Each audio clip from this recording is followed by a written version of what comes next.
नमस्कार विद्यार्थी मित्रांनो, आपल्याला सराव पॉईंट 6.5 मधलं सर्वसांची 6.5 मधलं काल आपण तिसरं गणित बघितलं होतं. आज आपल्याला दुसरं गणित बघायचंय. काल तिसरं गणित बघत असताना आपला कॅमेराची सेटिंग थोडी कमी झाली होती, आपल्याला उजवीकडचं दिसत नव्हतं. आज कॅमेरा सेटिंग आपण व्यवस्थित केलेली आहे. तर दुसरं गणित बघूत आपण काय दिलेलं आहे. खालील सामग्रीसाठी वारंवारता बहुभुज काढा. Draw frequency polygon. आता त्या ठिकाणी दिले इलेक्ट्रिसिटी बिल, वीज बिल रुपये. आता वर्ग कुठले कुठले दिले तर लक्षात घ्या. 0 ते 200 दिला, पुन्हा 200 ते 400, 400 ते 600, 600 ते 800, 800 ते 1000. आणि ह्याची वारंवारता दिली 240 ग्राहक कुटुंबे फॅमिलीज, 300, 450, 350 आणि 160. पहिल्या सूत्र बघा, वारंवारता बहुभुज काढत असताना वर्ग सलग आहेत का हे आपल्याला त्या ठिकाणी सांगितलेलं नाही, किंवा आपण बघायचं वर्ग सलग आहेत का नाही. तर वर्ग सलग आहेत. पहिली गोष्ट काय, आयतालेखामध्ये वारंवारता बहुभुजमध्ये वर्ग सलग असणं आवश्यक आहे. सलग आहेत वर्ग. हिची वरची वर्ग मर्यादित खालची आली, हिची वर्ग मर्यादित खाली आली, कुठे गॅप नाही. ह्याच्या पाठीमागचा वर्ग कुठला असता ह्याच्याकडे आपण थोडं काळजीपूर्वक लक्ष दिलं तर तुमच्या लक्षात असतं -200 ते 0, -200 ते 0. ही काय 0 वजा नाही, 0 ते 0 टू अर्ध्याचा असा असतो. ह्याची वारंवारता किती 0, आणि ह्याच्या पुढचा वर्ग केला 1000 ते 1200. हिची वारंवारता होता किती 0. आपल्याला वारंवारता 0 काय घ्यायची बघा. पहिल्यांदा काय केलं, वर्ग सलग आहेत का बघितलं, वर्ग सलग आहेत. त्यानंतर आपल्याला त्या ठिकाणी अक्ष संकोच करायची गरज पडणे, 0 जवळ आहे. फक्त ज्या ठिकाणी वारंवारता बहुभुज आपल्याला एक साठीवर टेकवायचा आहे, मग दिलेल्या वर्गाच्या पाठीमागचा वर्ग बघितला आपण, तो कुठला येईल -200 ते 0. मग आपल्याला आता वारंवारता बहुभुज काढायचं, फ्रिक्वेन्सी पॉलिगॉन काढायचं.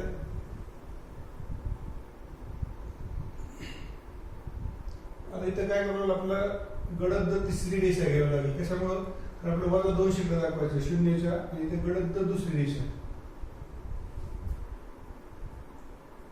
एक्स अक्ष, एक्स ऍक्सिस, वाय अक्ष, वाय ऍक्सिस, प्रमाण स्केल. काय प्रमाण लक्षात ठेवायचं, एक्स अक्षावर, एक्स ऍक्सिस वर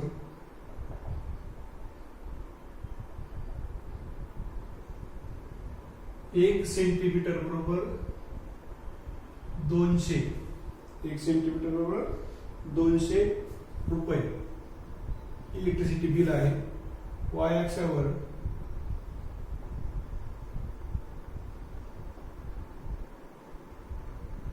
आता बघा, ह्या ज्या संख्या 240, 300, 450, तर आपल्याला लक्षात घ्यायला पाहिजे की वाय अक्षावर सरासरी 13-14 आपण एक म्हणजे सेंटीमीटर आहेत. आपल्या आलेख कागदाच्या काय आलेख कागदामध्ये थोडे जास्त असतात, पण मिडल ह्याचा आलेख कागद विचार केला तर वाय अक्षावर आपल्याला एक वरी किती घेता येतील, अशा एक 15-14 स्तंभ घेता येतील.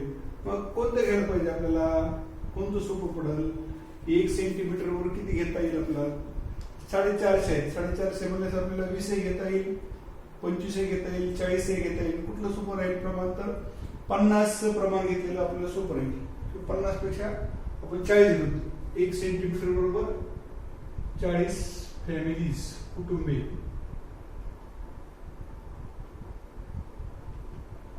अगोदर हे 0 आहे, या ठिकाणी आपल्याला काय करायला वरचा 200, 0च्या डावीकडे बरं, तिथं 200, 400, 600, 800, 1000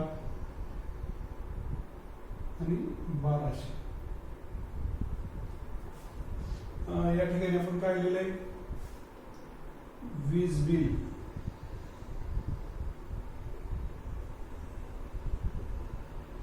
इलेक्ट्रिसिटी बिल,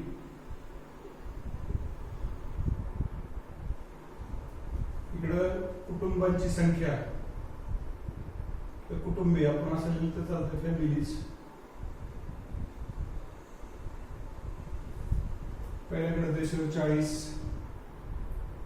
80, 120, 160, 200, 240, 280, 320, 360, 400, 440 आणि 480. तर आपण हायेस्ट आहे 450, 440 ते 480च्या मध्ये. मग आपल्याला एक लक्षात द्यायला पाहिजे, पहिल्या सुरू आपण बघू 0 ते 200, 240 आहे. 0 ते 200, 240 ठीक आहे, पण काढायचं नाही. आता आपल्याला 300 घ्यायचं बघा, 300. आता 300 कुठे घ्यायचंय? 280 ते 320च्या दरम्यान. आता ती आपण बघत असताना काय लक्षात द्यायला पाहिजे आपल्याला, की आपण या ठिकाणी प्रमाण घेतलेले वाय ॲक्सिसचं प्रमाण बघा. वाय ॲक्सिसचं प्रमाण काय आहे? वाय ॲक्सिसचं प्रमाण 1 सेंटीमीटर बरोबर 40 कुटुंबासाठी 1 सेंटीमीटर म्हणजे किती मिलीमीटर झाले? 10 मिलीमीटर. 1 सेंटीमीटर म्हणजे 10 मिलीमीटर. म्हणजे 40 साठी 10. 36 कुटुंब असतील तर 9 मिलीमीटर. 32 असतील तर 32 कुटुंबासाठी 9 मिलीमीटर झालं. 32 साठी 8, सॉरी 36 साठी 9, 32 साठी 8, 28 साठी 7, 24 साठी 6, 20 साठी 5, 16 साठी 4, 12 साठी 3, 8 साठी 2, 4 साठी 1. कारण 40 साठी 10 रेषा आहेत, 10 मिलीमीटर छोटे छोटे जे रेषा आहेत 1 सेंटीमीटर मधल्या. मग आता आपल्याला बघायचं, पहिल्या सुरू आपण बघत असताना हे पहिलं 240 सोपं होतं. दुसरं काय? 300. आता 300च्या जवळचा आकडा कुठला असेल? 300च्या नजदीकचा जवळचा एकदम कुठला असेल? 280. 20 साठी, मग 20 साठी किती रेषा करतील? 5 रेषा. किती करतील? 5. म्हणजे आपल्याला 280 आणि 320च्या एकदम सेंटरला, कारण 5वी रेषा किंचित अंधुक्षी असते. मग आपल्याला इथं 280 आणि 280 नंतरची 5वी रेषा जी अंधुक रेषा असते ती रेषा. चला ते झालं आपल्याला. पुढचं 450. आता 450 काय असेल? 480, सॉरी 450 आहे, त्याच्या अगोदरचा आकडा कुठला आहे? 440. पूर्ण किती? 10. बघा 4 साठी 1 रेषा आहे, 8 साठी 2 आहेत, 12 साठी 3 आहेत, 12 साठी 3, 10 साठी तर नाहीत मग तिथं. मग 10 साठी लक्षात ठेवायचं, 10 एकदम इथं सेंटरला येणार आहे. मग 10 साठी किती रेषा घेते? 2.5 रेषा. आणि मिलीमीटरच्या 2.5 रेषा घेता येतात का? आपल्याला नाही. 2.5 नाही, किती घ्यायच्या? 3 रेषा घ्यायच्या. किती रेषा घ्यायच्या? 3. मग 400 ते 600 मध्ये किती येणार आहे? 450. 450 म्हणजे काय करायचं? 440च्या नंतरची तिसरी रेषा, लहान तिसरी रेषा.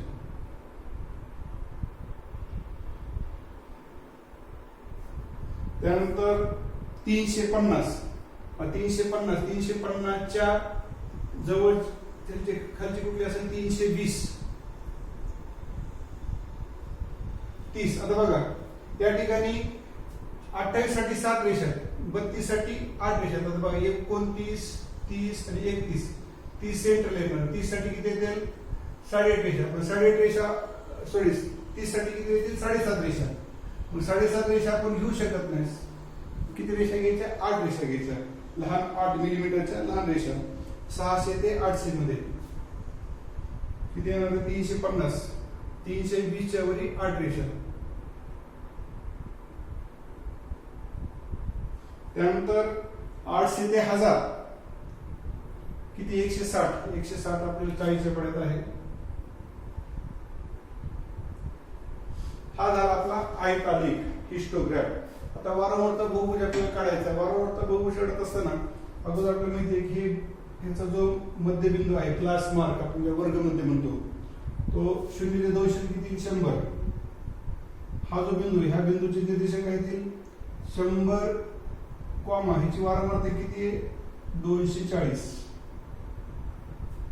त्यानंतर 400 ते 600 200 ते 400 इथे किती येणार आहे? 300 कॉमा आता किती होतं आपलं 280 आणि पुढचं आपण जर बघितलं तर त्याची वारंवारता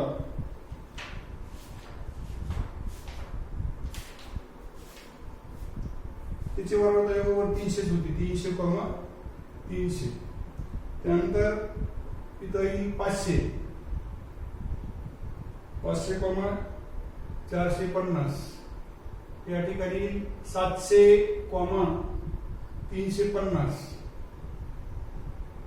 या ठिकाणी 900 कॉमा 160. आता या ठिकाणी आपल्याला माहिती आहे 1000 आणि 1200 मध्ये किती 1100 कॉमा 0 आणि इथला जो येईल वजा 100 कॉमा 0.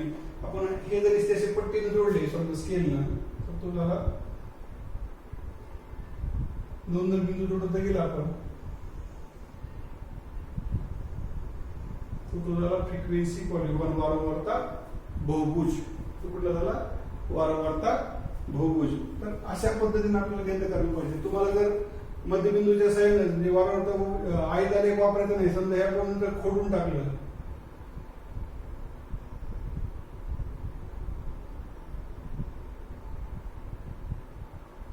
बघा आकृती आपल्या लक्षात येते. पण माझं म्हणणं असतो की जास्तीत जास्त आपण आयतालेख काढा आयतालेख साह्याने काढलं आणि हे जर पुन्हा खोडून टाकायला आपल्याला काही कष्ट नाही चुकायची शक्यता अतिशय कमी आहे.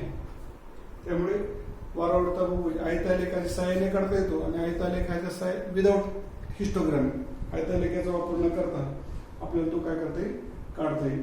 हे झालं 6.5 मधलं दुसरं गणित. आता 6.5 मधलं पहिलं गणित आपल्याला बघायचंय. त्या ठिकाणी आकृती दिली आणि आकृतीतून उत्तर आपल्याला अपेक्षित आहे.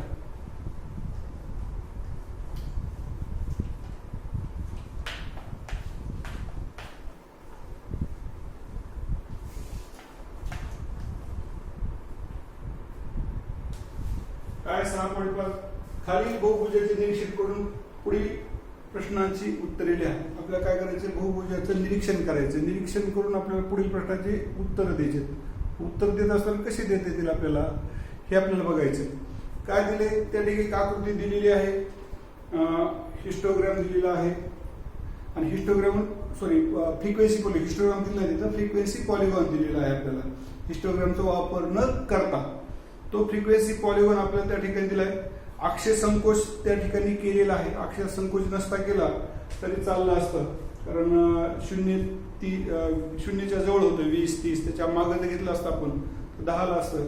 तुम्ही 6.5 मध्ये बघा त्यातलं पहिला प्रश्न होता की जास्तीत जास्त विद्यार्थी कोणत्या वर्गात आहेत. सगळ्यात जास्त वारंवारता आहे 65. सगळ्यात जास्त वारंवारता कुठली आहे 60 वारंवारता सगळ्यात जास्त आहे आणि ती 60 वारंवारता कुठल्या वर्गात आहे 60 ते 70. तुम्ही आकृती तुम्हाला मी फक्त समजण्यासाठी जर काढली आणि उत्तर आपण इकडच्या बाजूला लिहिले तर तुम्हाला त्यातून जास्त लक्षात येईल. ही अशा आकृती तर मी आपल्याला दिलेली आहे. ही आकृती बघा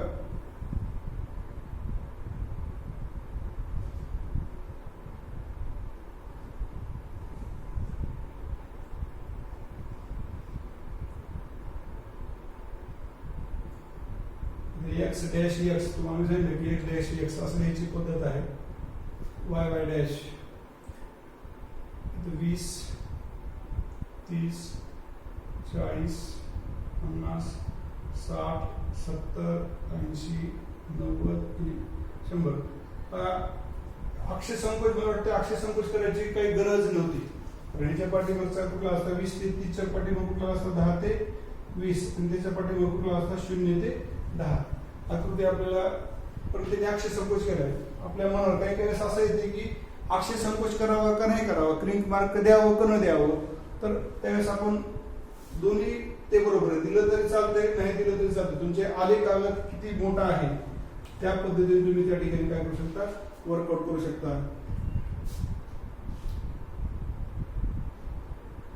10 20, 30, 40, 50, 60.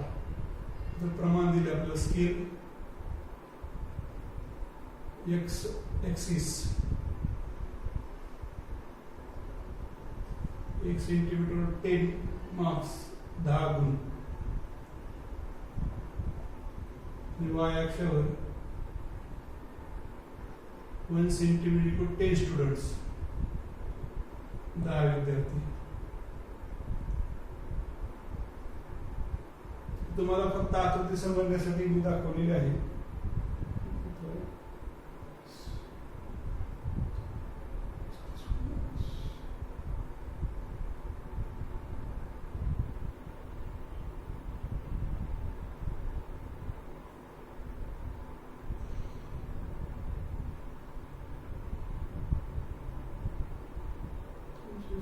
चाळीस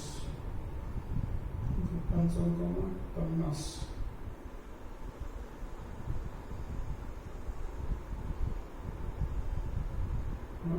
65,60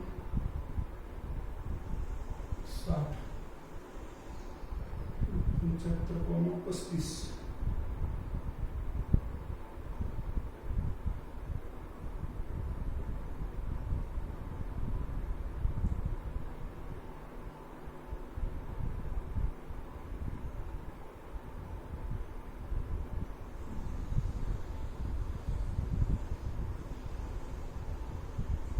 हे ढोबळ म्हणून आकृती अशी दिली.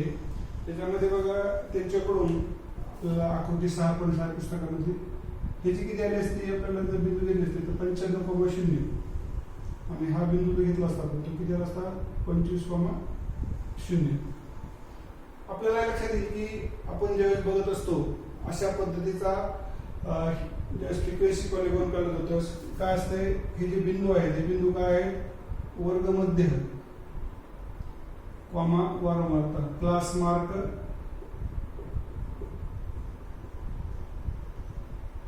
कॉमा फ्रिक्वेन्सी अशा पद्धतीचे एक बिंदू त्या ठिकाणी काय केले असतात स्थापन केलेले असतात. वर्गमध्य वारंवारता ज्याला आपण इंग्लिश मध्ये क्लास मार्क आणि वारंवारताला काय म्हणतो फ्रिक्वेन्सी म्हणतो. काय म्हणतो फ्रिक्वेन्सी. हे प्रश्न आकृती तुमच्या पुस्तकात आहे आकृती 6.6 परंतु तुम्हाला ते समजण्यासाठी मी दाखवलेले आहे. त्यातला पहिल्या प्रश्नाचं उत्तर काय विचारलंय की जास्तीत जास्त विद्यार्थी कोणत्या वर्गात आहेत. आपल्याला माहिती की जास्तीत जास्त विद्यार्थी बघा विद्यार्थी म्हणजे अगोदर नंबर 2 चा अंक घ्यायचा तो वारंवारता. तिथं 0 आहे, तिथं 20 आहे, तिथं 40 आहे, तिथं 50 आहे, तिथं 60 आहे, 35 इथं 15 इथं 0 आहे, कुठं आहे 60. मग 60 लक्षात घ्यायचं. 60 हा जो आहे हा कुठं येऊ शकतो बघा बरं, हा तुमच्या लक्षात येईल.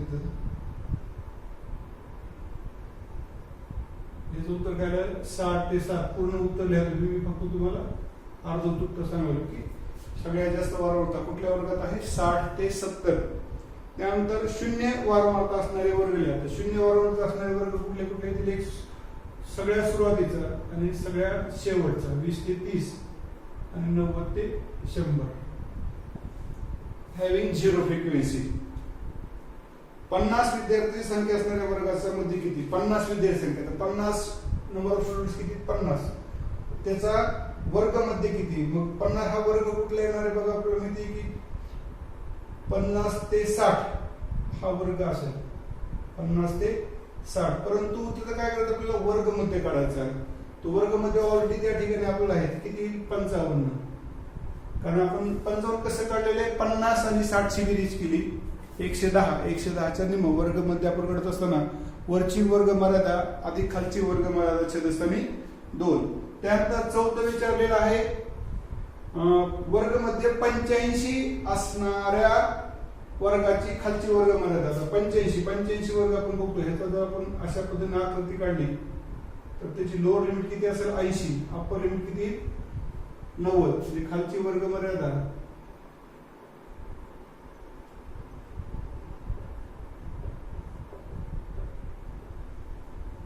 लोअर क्लास लिमिट 80 आणि वरची वर्ग मर्यादा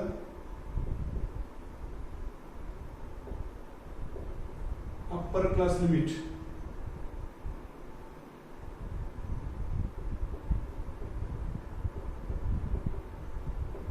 90.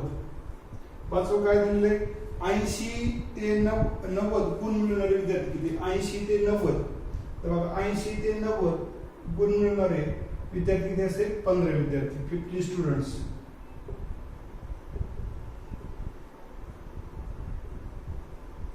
तुम्हाला जर विचारलं आपण समजा मनन प्रश्न तयार केले 20 ते 30 मध्ये गुण मिळवणारे विद्यार्थी किती 0. 30 ते 40 मध्ये गुण मिळवणारे विद्यार्थी किती students who scored marks between 30 to 40 20 विद्यार्थी. 40 ते 50 मध्ये 40, 50 ते 60 मध्ये 50, 60 ते 70 मध्ये 60 येतात, 70 ते 80 मध्ये 35 येतात, 80 ते 90 मध्ये 15 येतात आणि 90 ते 100 मध्ये किती आहेत 0 आहेत. तर अशा पद्धतीचं आपल्याला फ्रिक्वेन्सी पॉलिगॉनहून आकृती दिली त्या आकृतीतून आपल्याला उत्तर सुद्धा काढणं आपल्याला अपेक्षित आहे. तर या प्रकरणामध्ये 6 पॉईंट सर्वसांचे 6.5 अगोदर काही सोडलेले उदाहरण तुम्हाला सांगून दाखवलेले आहेत ते तुम्ही बघायचे. त्यानंतर प्रश्नसंच 6 मध्ये संकीर्ण प्रश्नसंग्रह 6 मध्ये काही गणित तुम्हाला आहेत ते बघायचे. तुम्हाला ते गणित करता आले तर करा, काय अडचण असतील तर मला विचारा. आता या प्रकरणाचा आपला शेवटचा जो भाग आहे तो आहे पाय डायग्राम. तो पाय डायग्राम आपण पुढच्या तासामध्ये बघणार आहोत. पाय डायग्राम 6.6 वृत्तालेख काढणे हा एक भाग त्याच्यामध्ये आणि वृत्तालेखावरून माहिती उत्तर देणं हा दुसरा भाग. पण ते दोन्हीही पुढच्या तासामध्ये काय करणार आहोत शिकणार आहोत. आजच्या साठी येथे थांबूत आपण. ओके.